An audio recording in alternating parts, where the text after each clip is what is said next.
There's speaker instructions up here.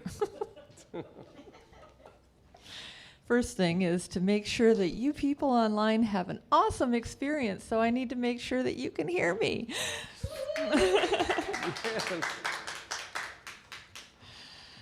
So good morning. I feel like I'm on a ship that's heavily laden on this side. And only a few people on this side. But no, I'm not going to ask you to get up and move. Everything is perfect, just as it is. So I hope everybody had a good Thanksgiving, filled with blessings and all the good things that you wanted. So this month, as you know, we've been talking about the mundane, the sacred, and the profane, and today is, oh my! Which, of course, you know, I have to hear Dorothy in my head, lions and tigers and bears. Oh, my. Lions and tigers and bears. Oh, my. And so what is our oh, my this morning? Is that Dorothy's oh, my, as she's going through the forest and there could be scary things with her friends and then they encounter the cowardly lion? Or is it that, oh, my God, of that angsty teenager? Or maybe it's that, oh my, I could have had a V8. Or the oh my of surprise and excitement. I think I'm going to be talking a little bit about each of those today. And I just want to, this month, we started out with Pat talking about our own Pat Masters, talking about the mundane. And the mundane, as a reminder, is that ordinary stuff of life. It's our jobs, our homes, our families. It's the washing the dishes and doing the laundry and filling the tank and going grocery shopping. It's those daily routines that we just kind of start to take for granted. And I loved Pat's story about pulling into the Safeway parking lot as she's going to get dog food, being chased by an angry driver. And where she found, through connection with this person, the sacred in the middle of a Safeway parking lot. It's in that connection that we found the sacred. The next week, we had Reverend Joy Lovejoy talking about spirit and the sacred. And the sacred, again, is that oneness, that connection that we feel with, and it's that intuitive, it's the spiritual. It's that time that we set aside for meditation and prayer and for our Sunday celebrations. It's when we have the awareness of the infinite something that can't be named, which was actually one of Bruce's names for God in our class, that thing that can't be named. And the closest we could get to it was an awareness. And so it's that realization that we are connected not only with God, but with everything. Ernest Holmes, and it was, I believe, what Maria just read. Spirituality is a constant, consistent attempt to feel the presence of God in everything and in everyone. And then last week, we had Alexandra talk to us about the profane, that which is outside the norm, that which we deem unacceptable, harmful, or unspiritual. It's the inappropriate swear word, the idea that loving someone can be wrong. It's hunger and homelessness, and it's war. And I had a clear image of Jesus eating with the tax collectors and the single women and the other outcasts of that society, those people that, you know, were deemed not good. They were the outcasts, and those were Jesus's people. Those were the people that this holy, sacred person came to include. It was a beautiful image as she was talking about that. So, as Alexandra mentioned, the profane actually originally meant that which is outside the temple, which again brings me to early scriptures. The mundane is that which is within the temple walls. And then we have the Holy of Holies, the Ark of the Covenant, the Word of God, that's always in the back, hidden from the common people. And so that brought to mind an analogy of our body temple. Our body temple is that place of the mundane. We kind of take our bodies for granted, you know, oh, I'm going to exercise, I'm going to eat better, I'm going to take better care, I'm going to get better sleep, I'm going to do all these things, and sometimes we do and sometimes we don't. But, you know, it's our home, and we kind of take it for granted. The profane is everything outside our body. And I know for me, myself, when I was younger, I had a really hard time integrating myself, and I still do often, into society. You know, I was born in 1960. In the background of my babyhood are assassinations, which we've just remembered, Kennedy's assassination. You know, there's racial unrest, there's a civil rights movement starting to happen. There's all these things starting to happen. And my little 3-year-old, 4-year-old, 5-year-old brain didn't know what to do with this. I thought people were and why do we hate each other based on the color of our skin? I didn't understand. It was profane. It was outside. And then there's the Holy of Holies, that Spirit of God that lives within each of us, that we have to look within to find it. This is the place where God is. And as long as I'm looking out there trying to make this feel better, I'm never going to find it. So Mark Nepo says, I'm going to put on my glasses here, in 1,000 Ways to Listen, perhaps the divine nature of things is disclosed to us through our humanity, moment by feeling moment. And our first principle in the Science of Mind teaching, just doing this membership class, I have all the principles and all these things right at hand. So I'm like, yes, we have things that speak to this. And so our first principle is that we believe in God, the living Spirit Almighty, one indestructible, absolute, and self-existent cause. This one manifests is not absorbed by its creation. The manifest universe is the body of God. It is the logical and necessary outcome of the infinite self-knowingness of God. Can I get an oh my? Oh my! Thank you.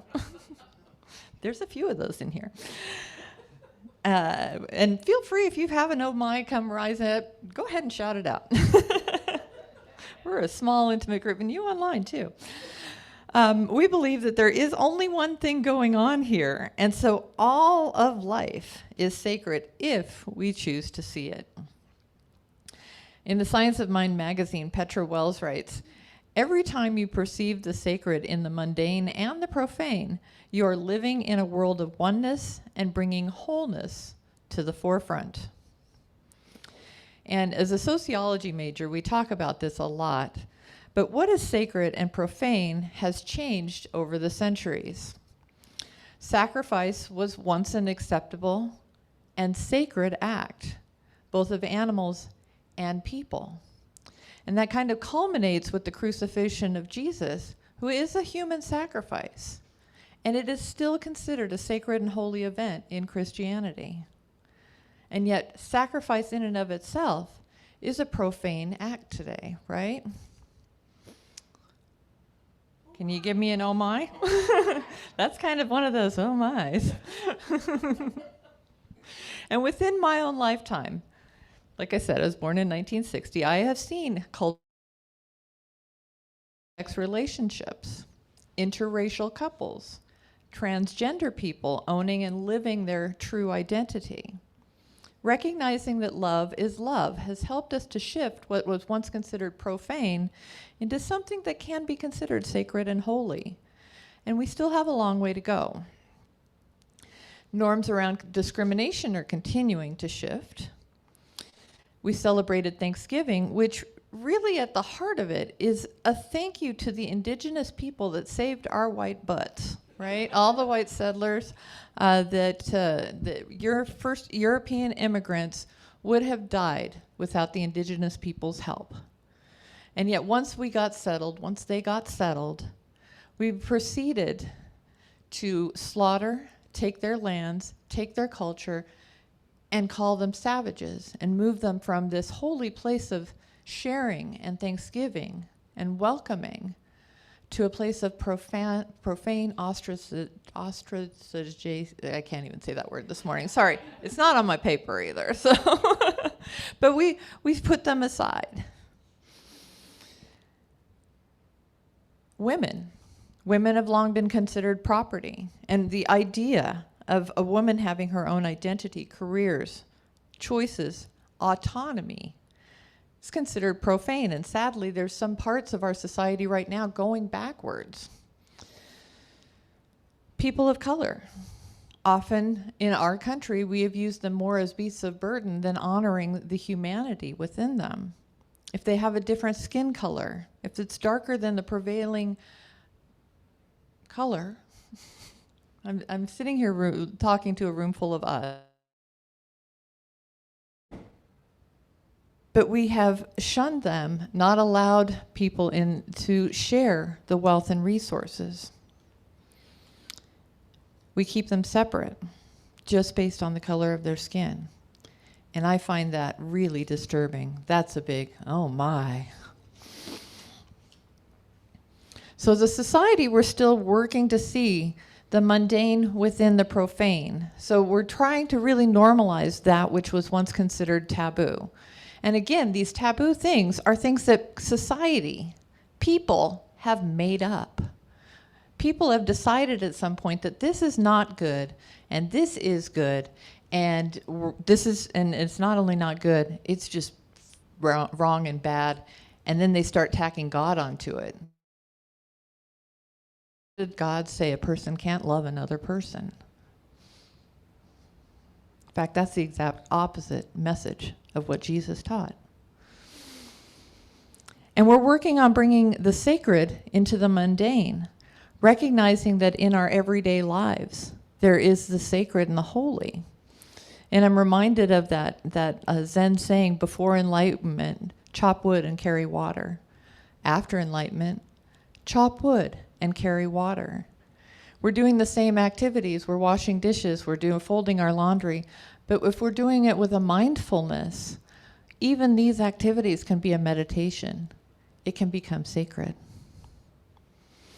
So for myself, when I encounter something or someone I find upsetting or boring or otherwise not to my liking, I have made it my practice to look within myself for the cause of that feeling.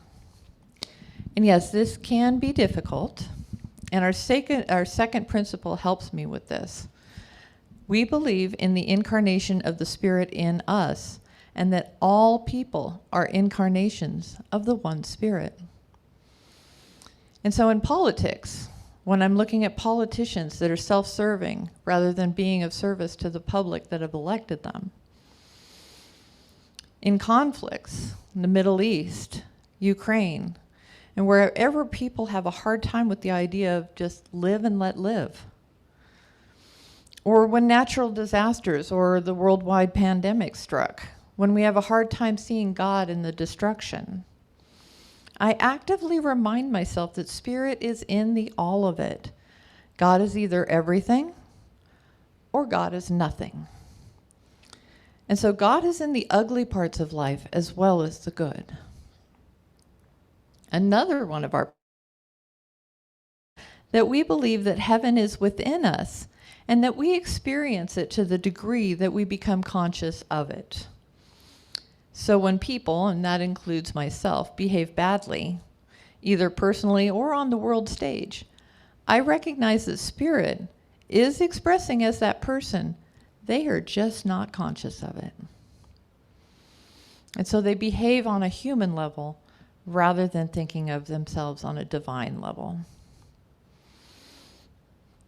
Deborah Perdue, in her article in the Science of Mind magazine, November was a really good month. You can still pick it up outside, and it has December too.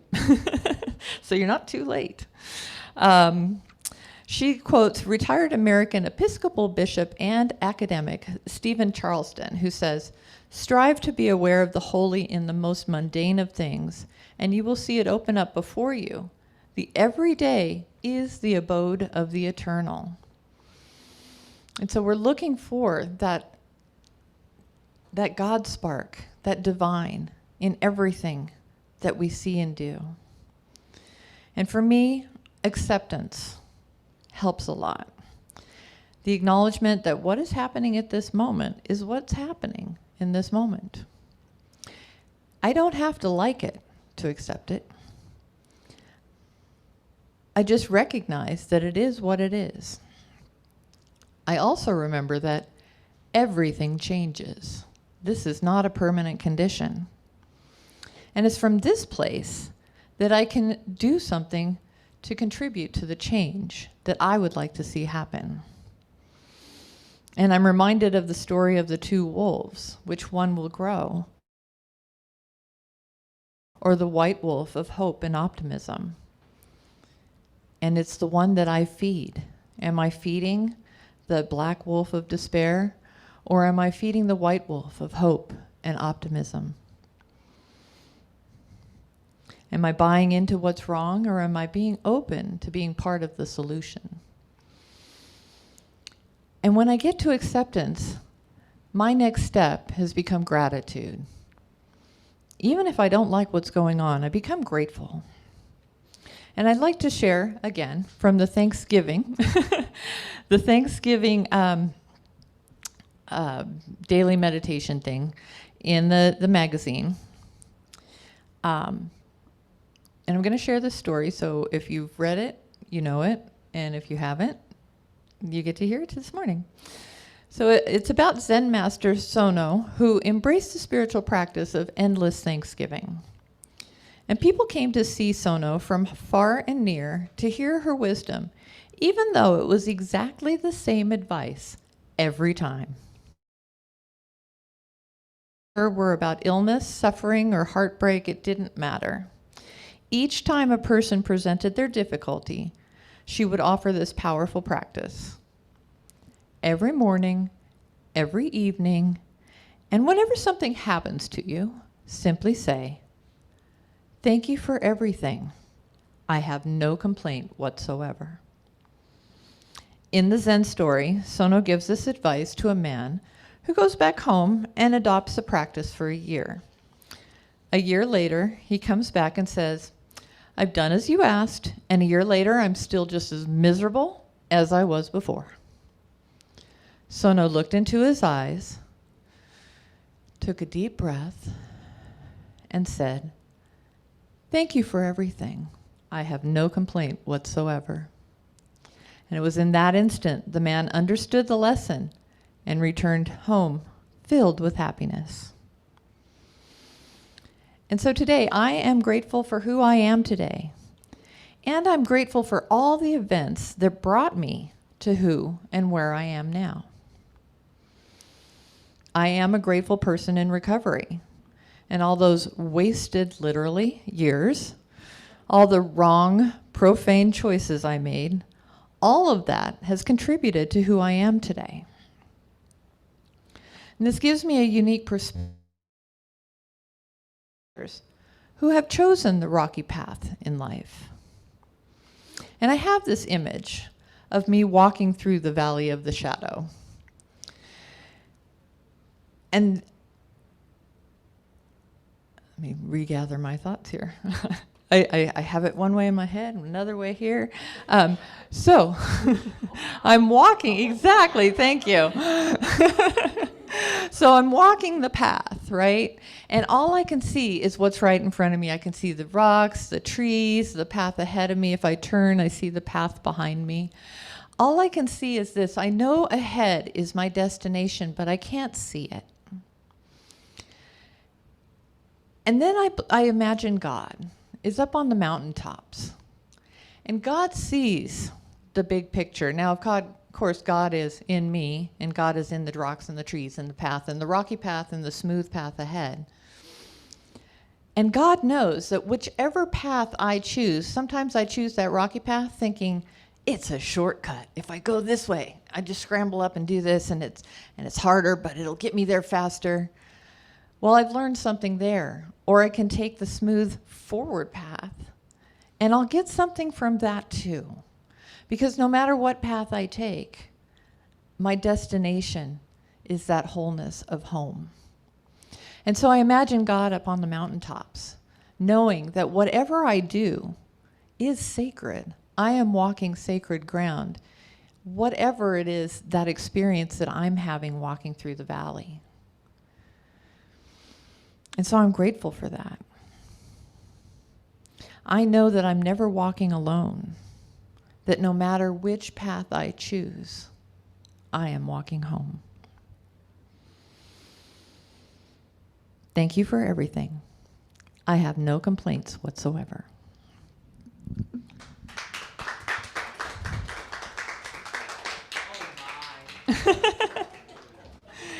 And as David comes up and the rest of the band starts coming up, I invite you to go ahead and go within if that feels comfortable. As we just know that there is only one thing happening right here and right now. And I know that that one thing is love. I know that it is love expressing itself as life. Infinite form and varieties, in its infinite diversity, all of life working together, bringing its own unique gifts and talents to make this a fun, joyful, curious experience. I know that this one life is expressing itself as each of us this morning, and it is radiating this love out into the world. I know in spiritual centers and churches and synagogues and homes and forests and deserts everywhere on this planet, I know that people are moving into this greater expression of God, of spirit, of love. There is a planetary movement happening right now as we raise our awareness about who we want to be. Holy and blessed in that they show us what we don't want. They show us what we could be. In our own country, as we move through our own difficulties, we are moving, although sometimes it seems backwards, I know that we are moving forward to a more equal society where everyone has what they need.